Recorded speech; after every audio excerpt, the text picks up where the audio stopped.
What's up, everyone? I'm Jack Slater, aka the Comic Outlaw, yeah! And I hope you're ready to go into the world of weird. And I'm talking about the Sensational She Hulk issue 39. Ooh, man, what a cover. Yeah, I know you're just doing it for the cover's sake, but damn, that looks good. And yeah, she's captured by a Z-lister whose plan is to blow up all the women from our present and his past since he's from the future. Time travel crap. Anyways, they finally got a guest star with a little bit of clout. Benjamin J. Grimm. Wyatt Wingfoot actually did the smart thing, went to the Fantastic Four Plaza, and got himself some backup. And of course, Benjamin's looking around. They caused a lot of destruction in New York. Ben asked why they couldn't move it to New Jersey, but, a fight's a fight. Anyways, they noticed the clock is an hour ahead, so that means time has been distorted in one way or the other. And of course, Reed, as always, has a gizmo or such to figure out what exactly is going on. You can see the time skip right there where it's skipping from 12 to 25 to 56. So they have to hightail it to the Fantastic Four Tower. Because like I said, Reed always has a gizmo. He always has something built. And they use that machine right now to track She-Hulk and where she is in the time stream. Now, of course, She-Hulk has been captured, and of course, someone wants to marry her again. This seems to be a running plot thread through this comic book series. So, she's in an alternate reality, and damn, I have to say that's finer than the wedding dress the Mole Man got her. Anyways, this basically explains what happened in the last issue. He got into a fight with this guy. He got hit by a magical arrow. He fell in love with her. He used his device to bring her to the future so she is spared the horrible fate of losing all the women in the world.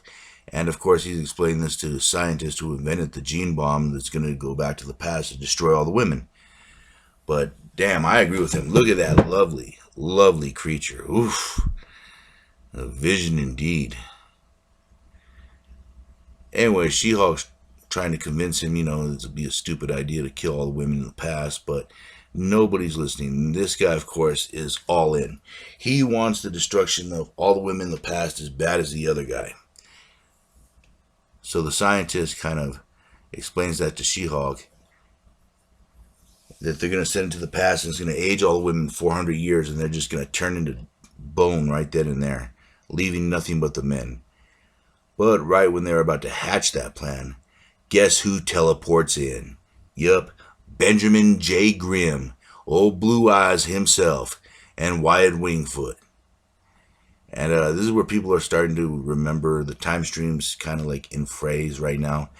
And the men start battling the women. They were living in perfect harmony at one point. But now everything has changed. And the men start fighting the women. They're both from warrior cultures. So they just start hammering each other. Literally, the battle of the sexes is going on with bastard swords. Basically, the way Conan the Barbarian and Red Sonja used to handle their problems back in the day.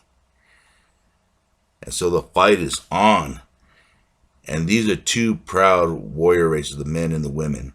And they are just going at it with no mercy. I mean, they talk about foreplay, man. Sheesh. And that's just too much for me. Anyways, thing figures, they got to get going. Wyatt Wingfoot, of course, has a gamma detector to look for. And She-Hulk's trying to really talk him out of this, how stupid his plan is. They get rid of all the women, there'll be no men. There'll be no future. She's just trying to explain this to this idiot. This guy was back in the Fantastic Four issue 53. He messed up, caused an explosion, and combined both the man world and the female world together. That's why men and women are together on this planet, and that's why they lived in harmony. He caused all this to happen to his time stream. He teleported back, the time wave caught up with him, and he went from one form to another, to this guy. And I guess his mind changed, his body changed, everything changed, and now he has the plan to destroy all women's. Yep. Or go back to the days where women were slave to men on their planets, and She-Hulk's not having any of that. She just knocks him through the roof. And there's no flies on Benjamin. he goes to the pile that once was the Z-lister, and he goes to him to finish him off, but he is not finished yet. He's just good and pissed off. And he gets into a slugfest with Thing. And this guy's not too bright, but man, he can throw a punch. And She-Hulk steps in, and it's time to get ready to rumble. Yeah, finally a fight. She-Hulk and Thing versus the Z-lister. And yeah, they're just beating the crap out of him. And this kind of happened the last time they beat the crap out of him until his energy kind of overwhelmed him. I guess he doesn't have that much control over his energy projection. He has a lot of strength, but he can't control the power within him. So they end up knocking him out. He explodes himself. And this is where she kind of decides that her and White ought to take a small break to figure out what's going on and why this dude fell in love with her. And this is where Euros appears, or Cupid. His mother is Aphrodite. And Aphrodite gave him orders to find a mate for this guy so he doesn't destroy all women. He fired his arrow, and of course it hit She-Hulk. But everything's safe, so there's no more use for him to be there. He disappears. And the scientist goes on to say that everything's pretty much back to normal. They're two warrior races, and they're fighting. So like I said, straight out battle of the sexes. They knock this guy out. They take him into custody because they don't want him blowing up all women. And he's just wondering, he lost. He's wondering why he can't, he's basically an idiot. And this is where She-Hulk kind of figures out that he's never experienced the touch of a woman. And she explains the fun things that a man and a woman can do together. And just the look on his face is all kinds of priceless. He's all, yep, I was about to blow up all that. Anyways, an ending is happy for once for She-Hulk as she goes with Ben and Wild Wingfoot back to New York, but something is stirring in space.